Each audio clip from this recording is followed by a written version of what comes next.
Third grade విధానాలు, third grade inefficient implementation, సమన్వయం లేని పరిపాలన, ఏ ఒక్క రంగంలో కూడా ఏ వర్గం కూడా కనీస సంతృప్తి చెందని పరిపాలన చూసిన తర్వాత థర్డ్ గ్రేడ్ అని మాట్లాడితే పొన్నం ప్రభాకర్ గారు ఒకటే భుజాలు ధరుముకుంటున్నాడు.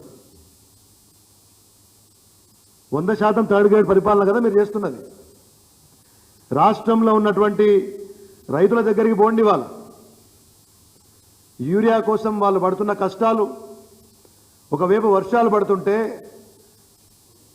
కావాల్సినటువంటి యూరియా రాకపోతే రోజు పొద్దున్న నుంచి సాయంత్రం దాకా రోజుల తరబడి లైన్లలో ఉండి ఆఖరికి పోలీసుల లాఠీ దెబ్బలను కూడా చూస్తున్నటువంటి రైతులను అడగండి, మీది థర్డ్ గ్రేడ్ పరిపాలన, ఇంకా ఏమన్నా ఉంటే ఫోర్త్ గ్రేడ్ పరిపాలన కూడా మీకు అర్థమవుతుంది.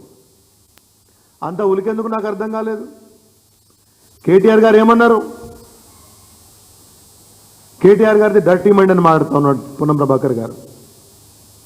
డర్టీ మైండ్కి ఎగ్జాంపుల్స్, డర్టీ మైండ్కి ఏమైనా ఎగ్జాంపుల్ ఇవ్వాలంటే మీ ముఖ్యమంత్రిని, మీ మంత్రివర్గాన్ని చూపించాలి.